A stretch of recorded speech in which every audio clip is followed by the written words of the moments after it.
unas actividades ilícitas segmentadas. ¿A qué me refiero? Era muy perfectamente entendible para todo el mundo que la persona que se dedicaba a la marihuana era una, a la heroína eran otros y a la cocaína eran otros. Cuando esto estaba atomizado, el poder del crimen organizado era mucho menor. Y luego teníamos otra serie de actividades ilícitas, ¿sí?, que no participaban en lo absoluto en el tema narcotráfico. ¿Cuáles eran? El contrabando. Incluso el contrabando estaba segmentado por los que se dedicaban al alcohol, al cigarro, a la ropa usada, a la electrónica, y la trata de personas, la trata de blancas, etc. Todas las actividades estaban perfectamente segmentadas. Viene supuestamente un embate contra el crimen organizado, y una pregunta medio sarcástica sería: bueno, si el crimen se organizó, ¿por qué la autoridad no se ha organizado? Pero bueno, ese es otro asunto.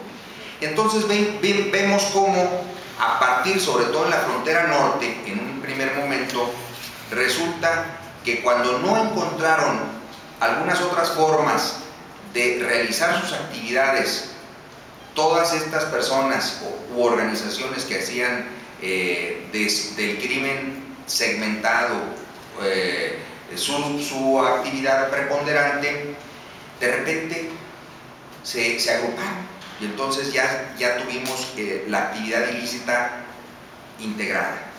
Y entonces vemos que, en primer lugar, la organización de los Zetas empezaron no solamente a manejar todas las drogas, marihuana, cocaína, heroína, crack, pastillas, sino que empezaron a meterse con el contrabando, con el tráfico de armas, tráfico de personas, trata de blancas, etcétera, etcétera. Entonces uno diría, bueno, ¿qué fue lo que pasó para que, si eso estaba dividido, ¿sí?, en el tema que lo apuntaba ahorita el maestro? O sea, si dicen que la estrategia es vamos a golpear a las cabezas para que se dividan y no sean organizaciones tan fuertes, pues tal parece que el resultado ha sido exactamente al revés. O sea, las acciones generadas han servido para que el crimen organizado se fortalezca y empiece, en un primer momento que eran segmentadas, luego se hicieron integradas. Pero el siguiente paso pasaron a hacerse cargo estas organizaciones de las actividades ilícitas. Y si algunos de ustedes tienen contacto, o familiares o amigos en la frontera, sobre todo la frontera norte, y en el caso de la frontera sur, se dan cuenta que los restaurantes, los bares, las cantinas, algunos hoteles de los famosísimos llamados de mala muerte, ahora ya no son organizados o administrados por las personas que tradicionalmente lo hacían, sino que todo forma parte del crimen organizado. Y empezamos a ver cómo algunas otras actividades, medios de transporte, algunas otras empresas empiezan a tener esa misma dinámica, y entonces ya permite la otra figura que ha crecido, la del lavado de dinero, de decir, a ver, si ya estas personas que se dedicaban a las actividades ilícitas, que estaban segmentadas y ahora son integradas, y ahora también controlan buena parte de la actividad económica lícita, entre comillas, aunque provengan de recursos ilícitos, entonces, ¿dónde empieza y dónde termina y dónde se puede hacer uso de la figura del lavado de dinero y cómo contrarrestarla?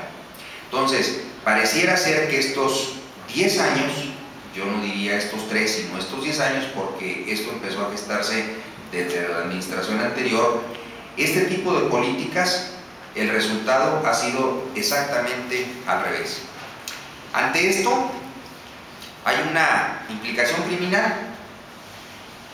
Se advierte cómo ya, y al menos públicamente, las cifras oficiales se han atacado en 2 ocasiones las bases de entrenamiento del crimen organizado, donde tienen ellos su centro, ¿sí?, de instrucción, de cooptación y también de capacitación para no solamente los que distribuyen droga, sino también sus cuerpos de defensa o de ataque. Entonces quiere decir que operan perfectamente, con mayor precisión en algunos casos, y esto se ha podido determinar en algunas reconstrucciones de hechos de los enfrentamientos, y se advierte cuando de un lado están los restos de donde participaban los miembros del crimen organizado y del otro lado de las fuerzas policiales. Y resulta que uno advierte que de este lado, ¿sí?, no hay impactos sobre las paredes, y del otro lado sí. Por eso se incrementan mucho los saltos cuando se hiere o asesina o se mata a personas inocentes, porque falta la capacitación en cuerpos policíacos, sobre todo a nivel local, sobre todo municipales y estatales, porque no tienen mucho adiestramiento. En cambio, del lado de las fuerzas del crimen organizado, no hay ese saldo, y no hay ese saldo porque todos los tiros son con precisión hacia los cuerpos. Entonces es una figura que puede uno apreciar bastante bien. Este saldo criminal, teniendo una economía muy dañada, cada vez más dañada, como la nuestra, porque existe el daño colateral que anotaba el maestro ahorita, es decir, cuántos empresarios están dejando sus negocios para huir, para irse a radicar a otros lugares, sobre todo Estados Unidos. Hay dos cifras que llaman la atención.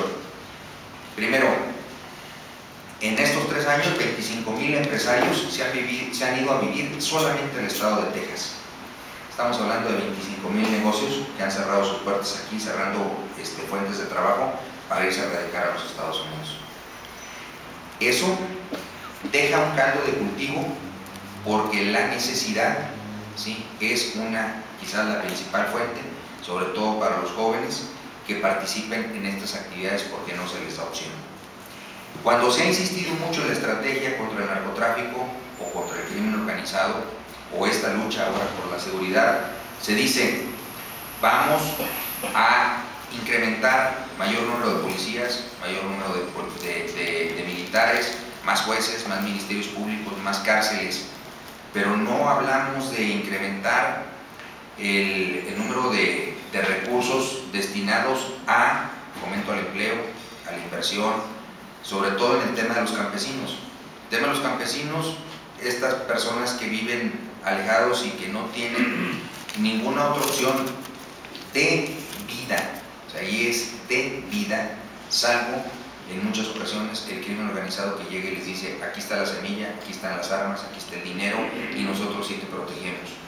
Y esta lucha que se ha dado en llamar de ir recuperando todos estos lugares, de recuperándolos en beneficio de la autoridad y del Estado de Derecho, sobre todo en las zonas rurales, es letra muerta y no se da.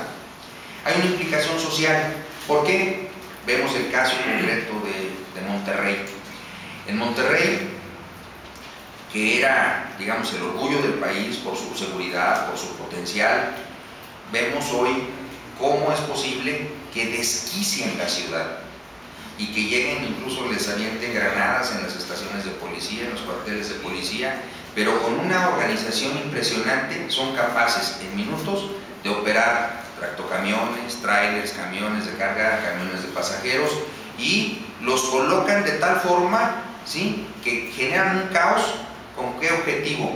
Con el objetivo de que ellos puedan realizar la misión o la operación que tienen prevista para ese día, sea de secuestro, ¿sí?, sea de ejecución de alguien, o sea simplemente de mandar un mensaje más de los que nos envían todos los días para decir que estos señores en este país pueden hacer lo que quieren con total impunidad. Esa es una implicación social en donde no estamos siendo la sociedad lo suficientemente participativa, y ahí necesitamos generar el primer elemento, la confianza. Si no existe confianza en la autoridad, difícilmente la sociedad va a participar, porque muchas veces vemos, si lo vemos en detalles mínimos en crimen ordinario, de cómo están vinculados los miembros del crimen con las autoridades, difícilmente la gente va a poder denunciar hechos, sobre todo cuando sabemos que quien denuncia muchas veces o es ejecutado, como pasó en el operativo que se hizo en Cuernavaca cuando resultó muerto Arturo Beltrán, y se supo de un miembro de la Secretaría de Marina que había participado. A los 3 días fueron los que ejecutaron a su familia. Ese es un mensaje claro de poder, es una muestra de poder que tiene el crimen organizado. Esta implicación social tenemos que fortalecerla. Hay una implicación económica derivado por una falta de la implementación de políticas públicas que incrementen el empleo y la generación de riqueza, y por otro lado que existe un crimen organizado, una organización que sí da oportunidades no solamente de vida, sino de desarrollo rápido, en movilidad, cuando tenemos cifras, como lo hablaba el rector de la universidad, de más de 7 millones de jóvenes que ni estudian, ni trabajan, ni tienen opciones de vida, salvo esta, en donde son de fácil aceptación, de fácil integración y sobre todo de muy fácil generación de riqueza. Derivado de la implicación económica está la implicación política. Vemos cómo ante la competitividad cada vez mayor de las contiendas político-electorales, también se da la participación del crimen organizado en las campañas políticas. Y podemos advertir claramente, por la gran generación de riqueza, de todo lo que se destina para las actividades políticas. Y uno se pregunta, ¿de dónde sale tanto dinero? Y la respuesta casi siempre es la misma: sale del crimen organizado, sale del narco. Y tenemos dos vertientes, que es un problema de seguridad nacional, porque hoy vemos cómo en algunas ocasiones a los candidatos que no quieren que participen los amenazan y les dicen: o dejas de participar o pierdes, o tú y tu familia, adiós. Y en contrapartida, a la persona que quieren impulsar le dan todos los recursos, toda la propaganda, todos los medios para que salga adelante. Y estamos teniendo de esta manera autoridades municipales, estatales, de diversa índole, ¿sí?, que están llegando a muchas posiciones que al crimen organizado conviene e interesa para que siga manejándose como hasta ahorita, cada vez con mayor impunidad. Responsabilidades de todos. Sí, se ha quebrantado la moral, sí estamos fallando en educación y sí estamos fallando en cultura. Mientras no sea, sobre todo el Estado, pero también la sociedad, capaz de generar y fortalecer estos 3 temas, vamos a seguir teniendo este clima de inseguridad y de violencia incrementada a diario, cada vez más presente, porque no hay la formulación de políticas públicas.